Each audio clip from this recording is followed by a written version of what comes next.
ये कहानी एक ऐसे कपल के ऊपर आधारित है जो शहर से दूर अपना एक घर खरीदते हैं ताकि वो अपनी आगे की पर्सनल लाइफ अच्छे से जी सके। उसके बाद उन्हें वहाँ एक ऐसा कमरा मिलता है जिनमें इनकी सारी ख्वाहिशें पूरी हो जाती है। उसके बाद ये दोनों आपस में क्या क्या करते हैं और कैसे ये अपनी ख्वाहिशों को पूरा करते हैं वो हम आज की इस एक्सप्लेनेशन में देखने वाले हैं। आज मैं जिस मूवी को एक्सप्लेन करने वाला हूँ इस मूवी का नाम है द रूम और ये मूवी 2019 में रिलीज हुई थी। मूवी के स्टार्टिंग सीन में हम दो कपल मैट और केट को देखते हैं। इन दोनों की अभी नई शादी हुई थी, इसलिए ये लोग अपनी लाइफ को परफेक्ट तरीके से शुरू करने के लिए एक घर खरीदते हैं। घर पहुंचने के बाद ये लोग देखते हैं कि घर काफी गंदा है, इसलिए ये दोनों मिलकर वहाँ की साफ सफाई करने लगते हैं। और साफ सफाई करने के दौरान इन दोनों को एक बहुत बड़ा सा दरवाजा मिलता है। जब ये लोग उस दरवाजे को खोल के उसके अंदर जाते हैं तो उन्हें वहाँ कुछ भी नहीं मिलता। अगले दिन घर में शॉर्ट सर्किट होने की वजह से मेट एक बिजली मिस्त्री को अपने घर लाता है। जब वो इलेक्ट्रिशियन बेसमेंट में जाता है तो उसे वहाँ पे बहुत बड़ा तारों का जंजाल मिलता है, जिसे देखने के बाद वो इलेक्ट्रिशियन भी बौखला जाता है और वो वहाँ पे कुछ ठीक किए भी नहीं वहाँ से जाने लगता है। जाते वक्त वो इलेक्ट्रिशियन मेट से बोलता है कि चमत्कार है कि आखिर किसी ने इस घर को भी खरीद ही लिया। जिसपे मेट उससे पूछता है कि तुम आखिर ऐसा क्यों बोल रहे हो। जिसपे वो आदमी उसे बताता है कि कुछ समय पहले यहाँ पे एक मर्डर हुआ था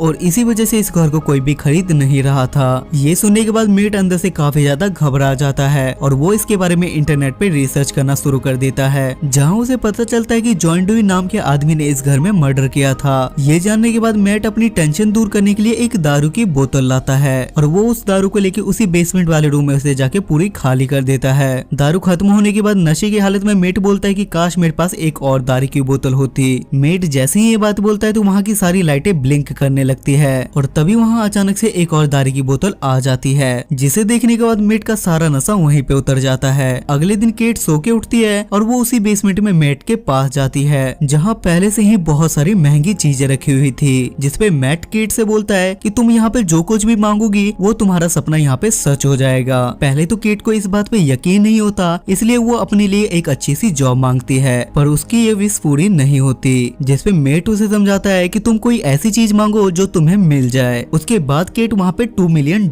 मांगती है और उसकी वो इच्छा वहीं पे पूरी हो जाती है। ये देखने के बाद वो दोनों आपस में काफी ज्यादा खुश होते हैं। उसके बाद वो दोनों हर रोज अपने मन की सारी चीजें मांगते हैं और वो अपनी जरूरत की हर महंगी चीज मांग लेते हैं, जैसे महंगे कपड़े, दारू, शराब, सब कुछ। ये सब कुछ उन दोनों के बीच में काफी दिनों तक चलता है, लेकिन उसके कुछ समय बाद केट मेंटली बीमार रहने लगती है क्योंकि केट का कोई बच्चा नहीं था और तो और उसके 2 पैदा होने वाले बच्चे पेट में ही मर चुके थे। और इस बात को लेकर ये दोनों कपल आपस में लड़ने लगते हैं। तभी मेट इन सब चीजों से परेशान होकर वहाँ से बाहर चला जाता है और वापस अंदर आने के बाद वो देखता है कि केट एक बच्चे को खिला रही है और ये बच्चा भी केट ने उसी रूम से मांगा था। और ये देखने के बाद मेट का गुस्सा 7वें आसमान पे चढ़ जाता है और मेट केट को उसी रूम में ले जाके बोलता है कि तुम इस बच्चे को वापस भेज दो जहाँ से तुमने इसे मंगाया था। लेकिन रूम में पहुँचने के बाद उन दोनों में से कोई भी ऐसा नहीं कर पाता, जिसके बाद इन दोनों को मजबूरी में उस बच्चे को अपने पास ही रखना पड़ता है। मेट के मन में अभी भी इन सारी बातों को लेकर बहुत सारे सवाल थे और मेट इसका जवाब पाने के लिए पागल खाने में जॉन के पास जाता है, लेकिन वहाँ पहुँचने के बाद जॉन मेट को कुछ भी नहीं बताता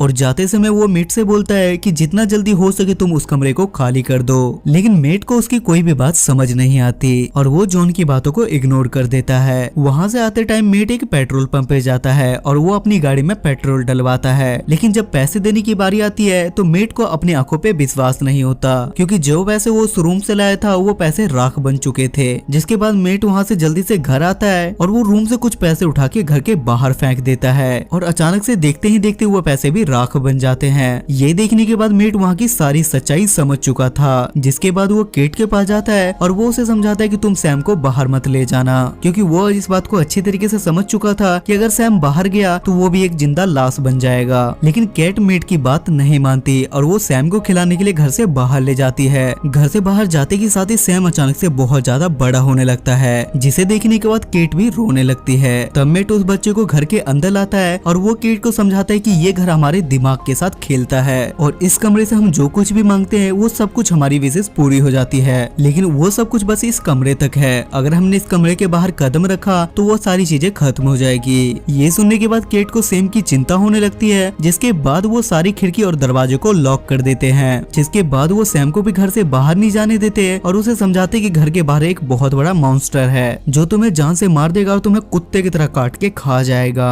ये दोनों उस बच्चे को इतना ज्यादा डरा देते हैं कि उस बच्चे की भी गांड फट जाती है, एक दिन मेट और केट आपस में ऐसे ही लड़ रहे थे, तभी वहाँ पे फोन बजता है और सैम उस फोन को उठाता है, लेकिन फोन करने वाला कोई और नहीं बल्कि जॉन था। और जॉन सैम की आवाज सुनते के साथ ही हंसने लगता है। तभी मेट उससे फोन ले लेता है। तब मेट जॉन से पूछता है कि अगर हमें सैम की उम्र रोकनी है तो हम क्या कर सकते हैं, जिस पे जॉन उसे बोलता है कि जिसने भी उस बच्चे को मांगा है उसको अपनी जान देनी पड़ी है। मैट जॉन से पूछता है कि तुम्हें इसके बारे में कैसे पता है, जिस पे जॉन उसे बताता है कि मैं भी वही बच्चा हूँ जिसे किसी ने विश से मांगा था, और अगर तुम चाहते हो कि वो बच्चा घर से बाहर निकल के भी जिंदा रहे तो तुम दोनों को अपनी जान देनी पड़ेगी। और मुझे भी बचाने के लिए मेरी माँ ने मेरे बाप को गोली मार दी थी और उन दोनों ने मुझे बचाने के लिए जानबूझ के खुदकुशी कर ली। ये सब कुछ केट भी चुपके से सुन रही थी और ये पता चलते के साथ ही वो भी अंदर से टूट जाती है और वो सुसाइड करने के लिए घर के बाहर गाड़ी लेके जाती है, लेकिन वो ऐसा नहीं कर पाती। जिसके बाद मेट केट को समझाता है और इन दोनों का रिलेशन पहले की तरह नॉर्मल हो जाता है और ये दोनों फिर से कमरे में जाके घपाघप करते हैं। लेकिन ये बात सैम को बिल्कुल भी पसंद नहीं आती और सैम सुबह होने के बाद घर के बाहर निकल जाता है और दरवाजे की आवाज सुन के ये दोनों भी उसके पीछे जाते हैं, जहाँ सैम एक दूसरे कमरे में कपड़े उतार के खड़ा था। मैट उसके पास जाने की कोशिश करता है, तभी सैम उस पे गन पॉइंट कर देता है। तब केट उसे समझाती है और वो उसके पास जाने की कोशिश करती है। तभी मैट और सैम में हाथापाई हो जाती है, जिसकी वजह से धक्का लगने की वजह से केट नीचे गिर जाती है और थोड़ी चोट लगने की वजह से वो वहीं पे बेहोश हो जाती है। होश में आने के बाद केट को सामने मेट दिखाई देता है और वो उससे सैम के बारे में पूछती है और वो उसे बताता है कि झगड़े के दौरान सैम को गोली लगने की वजह से उसकी मौत हो गई। थोड़ी देर केट के साथ रहने के बाद मेट उसके साथ जबरदस्ती करने लगता है, जिससे केट समझ जाती है कि ये मेट नहीं बल्कि सैम है। दूसरी तरफ रियल मेट को भी होश आ जाता है और वो उसी रूम के पता नहीं कौन सी जगह पे था, जिसके बाद वो रूम की दीवार को तोड़ के उस साइड चला जाता है, जहाँ वो सैम को देखता है कि वो जबरदस्ती केट के साथ घपाघप करने की कोशिश कर रहा है, जहाँ वो एक बार फिर से सैम को अपनी एक जाल में फंसा लेता है और उसे घर के बाहर ले आता है, जहाँ उसकी उम्र अचानक से बढ़ने लगती है।